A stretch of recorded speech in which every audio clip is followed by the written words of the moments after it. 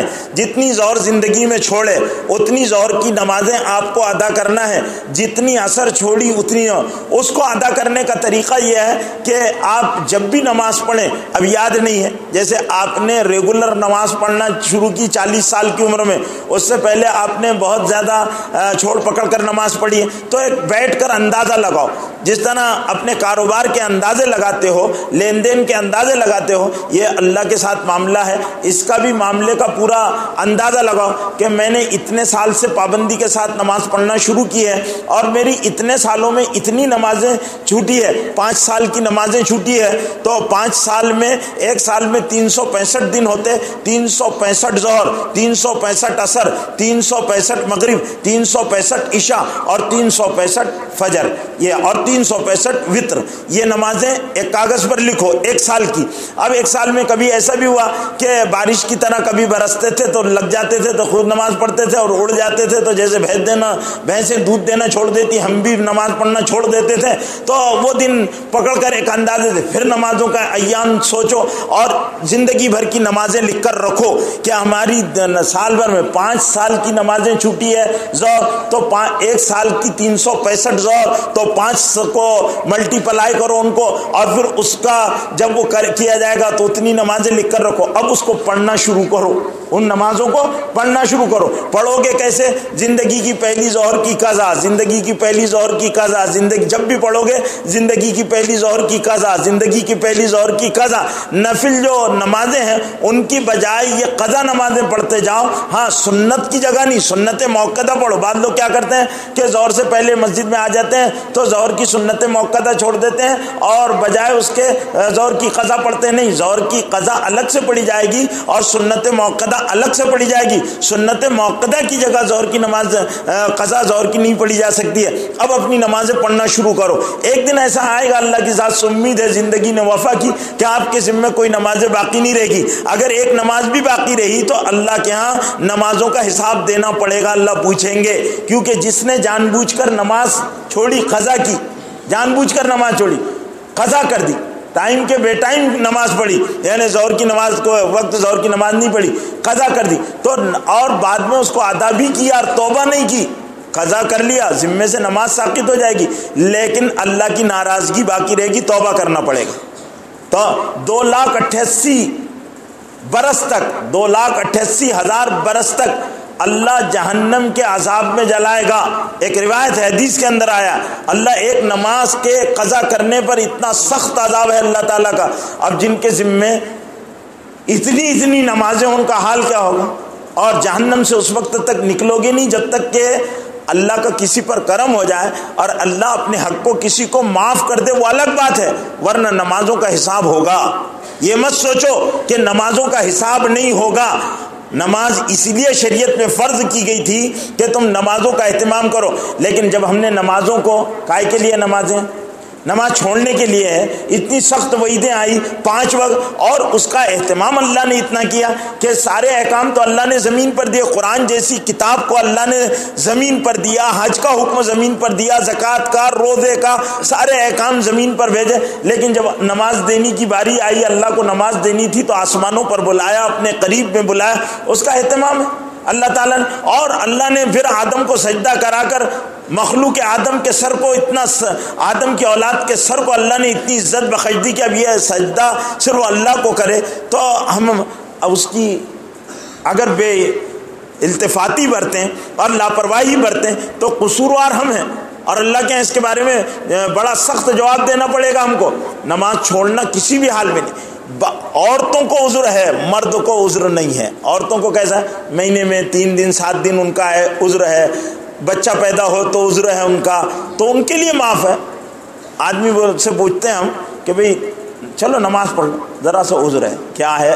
MC آیا آپ کو، بھئی کیا عذر ہے آپ کا؟ بچہ پیدا ہوا، سائنس بہت ترقی کر رہی ہے، اب آپ کے بچے پیدا ہونا شروع ہوئے کہ آپ ناپاک ہو گئے، کیا عذر ہے آپ کا کہ آپ نماز نہیں پڑھتے؟ عذر ہے، ناپاک ہیں۔ کیوں ناپاک؟ اللہ پاک رسول پاک، خدا پاک، قرآن پاک، سب تو پاک پاک بولتا، تو خدا کا بندہ ناپاک، مسلمان ناپاک، مومن ناپاک، تو ناپاک کیوں ناپاک ہے؟ پانی نہیں تھا؟ یہ تو بڑی نحوست کی بات ہے۔ دیوس ہے وہ آدمی جس کو احتلام ہو جائے اور وہ اس کے بعد وہ صبح میں اٹھنے کے بعد بغیر نہائے دھوئے کاروبار میں لگ جائے۔ دیوس ہے آدمی کہ ناپاکی کی حالت میں گھر کے باہر نکلتا ہے، یا بیوی سے ہم بستر ہوا ہے اور ناپاکی کی حالت میں گھر کے باہر نکل جاتا ہے، دیوس ہے۔ ایسا آدمی کہ وہ پاکی کا اہتمام بھی نہیں کرتا۔ اسلام میں پاکی اور صفائی کا بڑا حکم دیا گیا، اس کو ایمان الطہور شطر الایمان، اللہ کے رسول نے فرمایا پاکی آدھا ایمان ہے۔ اب آدمی ناپاک رہے، بلکہ یہ تو اہتمام تو یہ ہونا چاہیے۔ اللہ نے قرآن مجید میں ایک ایمان والوں کا ایک بستی کا تذکرہ کیا کہ فیہ رجال صدقوا، اس میں فیہ رجال یحبون ان یتطہروا واللہ یحب المطہرین، کہ متطہرین، کہ اس میں ایسے لوگ ہیں۔ مسجد قباء جہاں بنی ہوئی ہے وہاں بستی میں جو لوگ رہا کرتے تھے ان کے بارے میں آیت نازل ہوئی کہ فیہ رجال، اس میں ایسے لوگ رہتے ہیں کہ یحبون ان یتطہروا، وہ پاک رہنا پسند کرتے ہیں، اور اللہ پاک رہنے والوں کو پسند کرتے۔ تو حضور اکرم صلی اللہ علیہ وسلم نے وہاں کے لوگوں سے پوچھا کہ بھئی کیا بات ہے کہ تمہارے بارے میں یہ آیت نازل ہوئی؟ تو کہا اللہ کے رسول جب بھی ہمارا وضو بھی ٹوٹ جاتا ہے، ہم پیشاب اور پاخانے سے بھی آتے ہیں تو ہم فوراً وضو کر لیتے ہیں، ناپاکی کی حالت میں نہیں رہتے، فوراً پیشاب پاخانہ کیا ہم وضو کر لیتے ہیں۔ تو بڑے حدث سے ناپاکی کی حالت میں رہنا ہے تو کتنی بڑی بری بات ہے کہ، اور کتنی گندے، کیسا آدمی پسند کرتا ہے کہ وہ ناپاک ہو جائے اور پھر ویسے ہی ملیچ بن کر گھومتا رہے، گندا گھومتا رہے، سارا کام کرتا رہے، بازاروں میں جاتا رہے، دکان میں جاتا رہے، یہ تو بہت کراہیت کی بات ہے۔ تو آدمی فوراً پاک ہو، اور جب پاک ہو گیا ڈھیلے سے نہیں ہے۔ دوسرا عذر کیا رہتا؟ ڈھیلے سے نہیں ہے۔ ڈھیلوں کا زمانہ اب رہا ہی نہیں بھئی، ڈھیلوں کا زمانہ نہیں رہا۔ اب تو یہ ہے کہ ٹیشو پیپر ہے، پیپر رکھ لو اور چھوا دو اور پاک ہو گئے تم۔ پورا تھوڑی وہ بھرتا ہے، قطرے جو ہیں ان قطروں کو صاف کرنا ہے، بدن پر ٹپکنے نہ پائے، بس اتنا ہے وہ زمانہ ہے۔ اور پانی کا زمانہ ہے، کہیں بھی جاؤ پانی ڈال لو، ہر وقت تو بوتل لے کر گھومتے ہو۔ وہ آج کل لٹکنے والے بیگ بنے ہوئے ہیں، جیسے کنگارو ہوتا ہے، قدرت نے اس کے سامنے جو تھیلی ڈالی ہے، ان بندروں کے پیچھے لگی ہوئی ہے جھولی، تو پانی کی اس میں بوتل لگی ہوئی رہتی ہے۔ کہیں بھی پیشاب کرتے ہو تو بیٹھ کر کرو، انسانوں کی طرح، جانوروں کی طرح پیشاب کرتے ہو، ٹانگ اٹھاتے ہو، منہ دیتے ہو، کپڑے بھی گندے کرتے ہو، بدن بھی گندا کرتے ہو، اور پانی بھی استعمال نہیں کرتے۔ معلوم ہے یہ اتنی سی لاپرواہی کا عذاب کیا ہے؟ حضور اکرم صلی اللہ علیہ وسلم ارشاد فرماتے ہیں کہ میں ایک مرتبہ 2 قبروں پر سے گزرا جن کو عذاب ہو رہا تھا۔ ان میں سے ایک قبر والے کو اس لیے عذاب ہو رہا تھا کہ وہ پیشاب سے بچتا نہیں تھا۔ ایسی ہوں گا آج کل کے ہیرو لوگوں کی جرا کہیں تو عذاب ہو رہا تھا، تو اللہ کے رسول صلی اللہ علیہ وسلم کی برکت سے اللہ نے اس کے عذاب میں تخفیف کر دی۔ لیکن ہمارا کون عذاب جو قبروں میں ہوگا؟ تو کون پیشاب کر رہے ہیں تو پیشاب کے چھینٹے اڑ رہے ہیں، کھڑے رہ کر پیشاب کر رہے ہیں، یا پیشاب کر رہے ہیں تو قطرے گر رہے ہیں، صاف نہیں کر رہے ہیں، تو یہ تو غلط بات ہے۔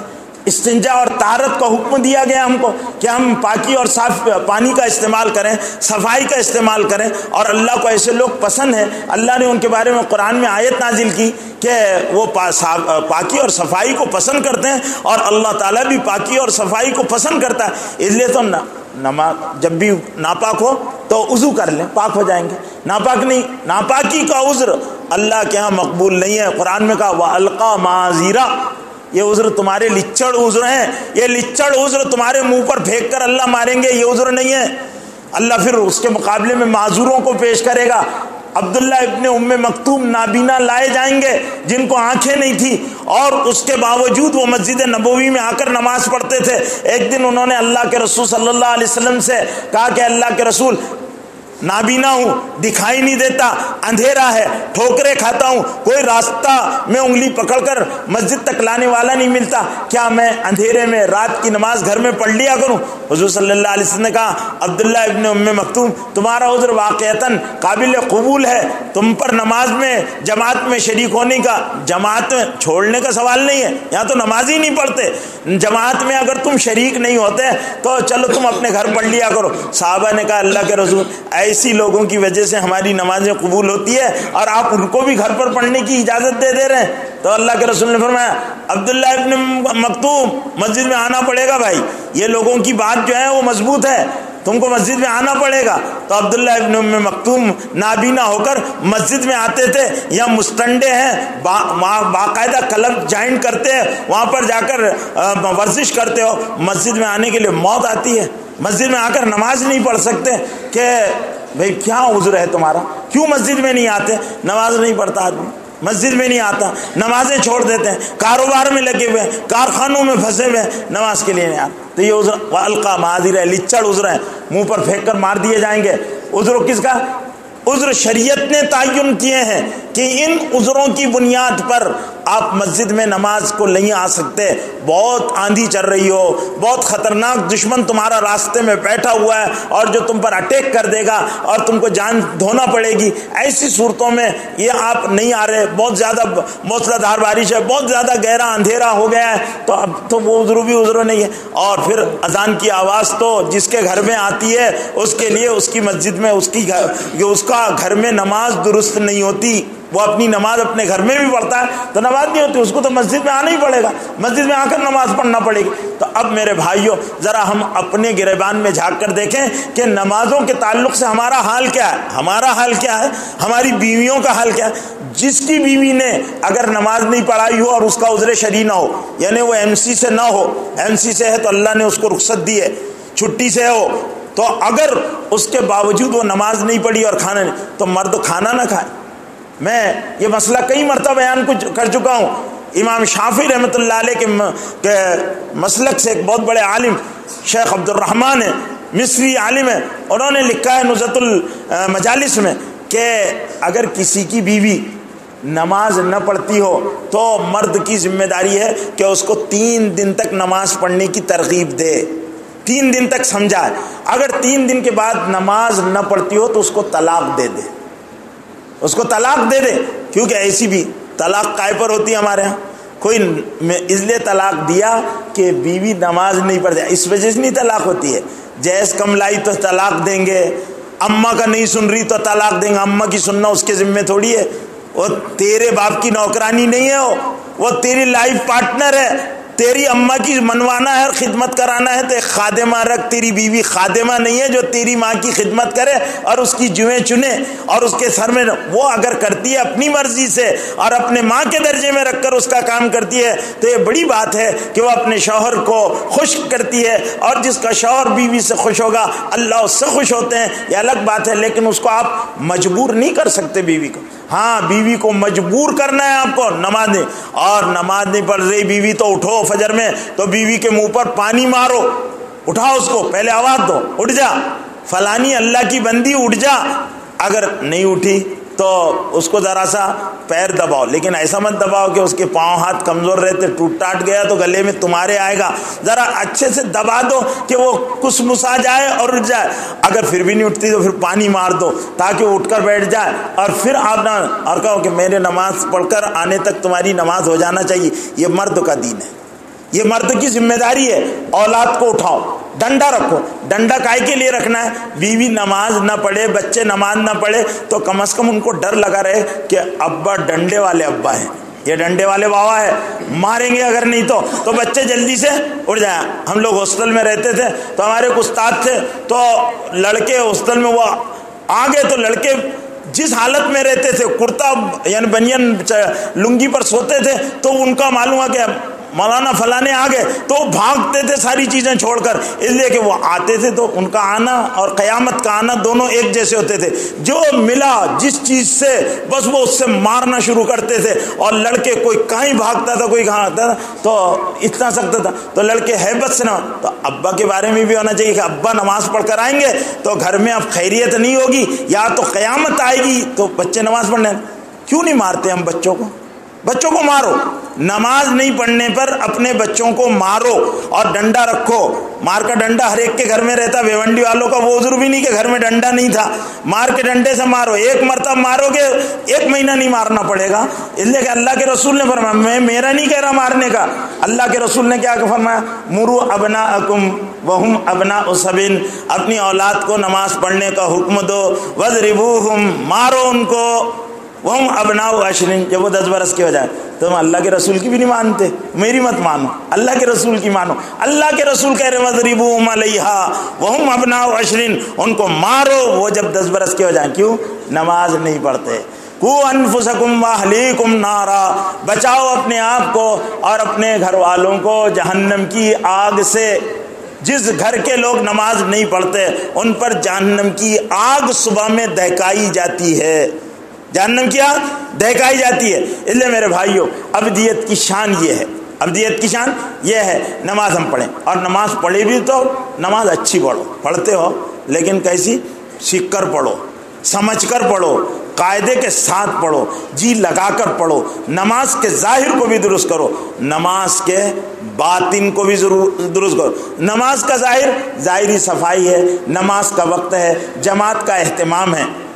اس لیے حدیث میں آتا ہے کہ جب اذان، میں ابھی آنے سے پہلے میں نے مولانا احمد لاہوری رحمۃ اللہ علیہ کا، مولانا محمد علی لاہوری رحمۃ اللہ علیہ کا ایک ملفوظ پڑھا. بڑا عجیب ملفوظ ہے، میں آپ لوگوں کو بھی سنا دیتا ہوں. وہ پڑھا میں نے کہ مولانا محمد علی لاہوری رحمۃ اللہ علیہ بہت بڑے بزرگ اور مفسر قرآن تھے. تو انہوں نے لکھا ہے کہ جب اذان کی آواز دی جائے، بہت غور سے یہ سنیں کہ جب اذان کی تو بات بند کر دو، اذان کے الفاظ کو دہراؤ، اذان کے الفاظ دہراؤ اور پھر اس کے بعد مسجد کی طرف چلو. میں نے تجربہ کیا ہے، مولانا لاہوری رحمۃ اللہ علیہ کہتے ہیں کہ میرا زندگی کا تجربہ ہے کہ جن لوگوں نے اذان کی آواز پر اذان کا جواب دیا اور بات چیت بند کر دی اور پھر مسجد کی طرف چلے، میں نے ان کو ایمان کی حالت میں مرتا ہوا دیکھا ہے. میں نے ان کو ایمان کی حالت میں مرتا ہوا دیکھا.